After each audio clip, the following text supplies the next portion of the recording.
Bahagi na ng kultura nating mga Pinoy ang mga nakakatakot na mga kwento. At dahil malapit na ang Halloween, narito ang ilan sa mga nakakatakot na kwento ng inyong mga iniidolong artista. The Philippine Showbiz List presents nakakatakot na horror story ng mga artista. Welcome to the Philippines Showbiz List, your dose of the Philippines Showbiz buzz. Please subscribe to our YouTube channel and do not forget to follow and like us on Facebook. Julie Vega at ang Encanto. Sikat na child star noong 70s at 80s si Julie. Sa edad na 16 ay pumanaw siya dahil sa cardiac arrest. May mga suspetsya din na may malubhang karamdaman si Julie na naging dahilan ng kanyang pagkamatay. May iba, kinukonekta ang kanyang pagkamatay sa huling pelikula na kanyang ginawa, ang Lovingly Yours, the movie. Sa pelikula ay ginampanan ni Julie ang karakter ng isang batang babae na sinapian. Ayon sa kwento, may mga engkanto sa lugar kung saan nag-shoot daw sina Julie. Isa itong lumang bahay sa San Miguel, Bulacan. Maaaring nagambala daw ang mga nakatira doon o maaari din natipuhan nito si Julie. Kaya nagkaroon ng malubhang karamdaman si Julie para kunin ang kanyang espiritu. May mga ulat din na may nakitang mga maliliit na bata na may balbas si Julie sa set habang ginagawa nila ang pelikula. Matet de Leon at ang Katulong. Isang araw, tinawagan daw ni Matet ang kanyang kaibigan na hairstylist na pumunta sa kanilang bahay para ayusan siya.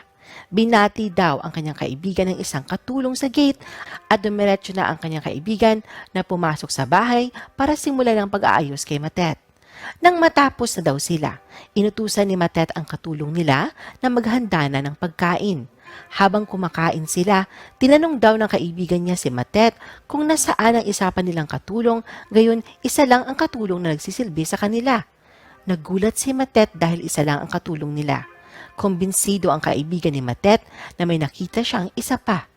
Dahil daw sa takot, ay umalis sila Matet sa bahay na yon.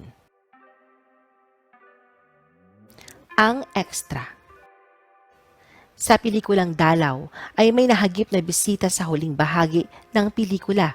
Sa scene na yon ay nag-aaway sina Tonton Gutierrez at ang kanyang asawa at nang paalis na ang kanyang asawa palabas sa sliding door, may maliit na ulo na may mahabang buhok ang makikitang nakasilip sa may bahagi kung saan medyo bukas ang pintuan. Wala dang ibang tao sa araw na yon sa set. Sinabihan daw tungkol dito ang mga aktor ng pelikula habang ini-edit ang pelikula at sobrang takot nila nang malaman ito. Hindi inalis ang extra na cast na yon sa final cut ng pelikula at makikita daw ito sa huling bahagi. Solen Yusaf. Ayon kay Solen, parati siya nakakaranas ng mga kababalaghan. Noong bata pa siya, nabahala daw ang kanyang ina sa mga drawing noon ni Solen na nakakatakot, kaya pinadala siya sa isang espesyalista. Pagkatapos daw noon ay nakakarinig, nakakaramdam at nakakakita na siya ng mga multo. Unang experience niya noon sa France noong teenager pa siya. Nasa surf camp siya noon kasama ang kanyang dalawang kaibigan. Isang araw sa beach, bigla na lang daw may humila ng kanyang braso. Hindi niya ito pinansin noon, pero ito daw ang kanyang unang paranormal experience. Mula noon ay nakakita na siya ng mga multo, pero hindi na siya nababahala sa mga ito. Nasanay na daw siya at minsan sinasabihan niya lang ang mga ito na huwag siyang gambalain at umalis na lang. May katulong din daw noon si Solen na na-confine sa isang psychiatric hospital matapos nito makakita ng kapre sa puno ng mangga nila Solen. Angelica Panganiban at ang Encanto. Ayon sa ulat ng ABS-CBN.com, may isang engkanto daw noon na na-inlove kay Angelica. Kasama noon ni Angelica na nagbabakasyon ang kanyang boyfriend noon na si Derek Ramsey at mga kaibigan nila sa Palawan. Sa kanyang interview noon sa Showbiz News ngayon, sinabi niyang nagkaroon daw siya ng mga weird na panaginip matapos ang kanilang romantic leisure trip sa Palawan. Lahat daw sila weird ang kanilang mga panaginip. Lahat daw ng pwede mangyari sa kanya na malungkot ay napapanaginipan niya. Gabi-gabi daw yon, iba't iba ang kanyang panaginip. Ang pinaka-weird daw na naging panaginip niya ayon kay Angelica, hanggang sa noong last night para akong nasa isang paradise. Ganoon na yung dating ng panaginip ko. Parang binabangungot na ako na parang may kumakausap sa akin. Na sinasabi niya sa akin na maganda nga daw yung place na yon. Tapos may mga nagkakantahan doon sa place na yon. Tapos parang magical yung vision ko doon sa dream. Kinuwento ni Angelica na may nakapagsabi sa kanya na may engkanto na nagkagusto sa kanya. Pinatunayan din ito ng kanyang ex na si Derek at hindi ito publicity gimmick lang para ipromote noon ang upcoming horror film ni Angelica na Bulong. Brilliante Mendoza at Ang Mahiwagang Pigsa. Ang award-winning director na si Brilliante Mendoza ay sinushoot noon ang pelikula na Sapi nang isang kababalaghan ang nangyari sa kanya. Pagkatapos na ma-wrap up ang kanilang shoot, umuwi na sa kanyang bahay si Direk Brilliante para matulog. Nadiskubre din niya na may mga shots na may mga artista na wala doon sa frame pero andun ito nang i-shoot nila. Hindi niya ito pinansin, pero ng gabing yon, nakaramdam siya ng parang may tumutusok sa kanyang kaliwang mata at nadiskubre niya na may maliit na paltos o pigsa sa kanyang mata, pero hindi niya ito pinansin. Di nagtagal, napansin niya na lumalaki ang pigsa na yon at gumagalaw ito mula sa kanyang kaliwang mukha hanggang sa gitna ng kanyang noo. Nagdasal si Direk Brilliante at nang magising siya ay nawala na ito. Ryan Eigenman at Misteryo. Habang ginagawa ni Ryan ang reality horror show na Misteryo, ay may naka-encounter silang multo ng babae sa Manila City Hall. Nagsushoot sila sa loob ng building nang biglang nakaramdam si Ryan ng lamig sa kanyang buong katawan. Ang kasama niya noon ay may third eye at sinabi nito na may nakita siyang babaeng niyakap si Ryan mula sa likuran. Pagkatapos noon ay biglang may narinig daw si Ryan na boses at humihingi ito ng tulong. Elizabeth Oropesa at ang mga kaibigan niya. Isang spiritual medium din si Elizabeth. Anya, pangarap niya maging bridge mula sa mga normal patungo sa paranormal. Noong bata pa siya, sinasabi ng pamilya niya na may third eye siya. Hindi takot sa multo si Elizabeth at naging kalaro niya pa ang mga ito.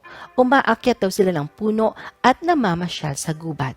Anya, mababait daw ang mga multo at ang mundo na kung saan sila nakatira ay simple at maganda. Vivica. Madalas na wala sa bahay ang asawa ni Vivica noon. Isang gabi, mag-isa lang siya. Nagising siya na pinapalibutan siya ng mga maiitim na elemento.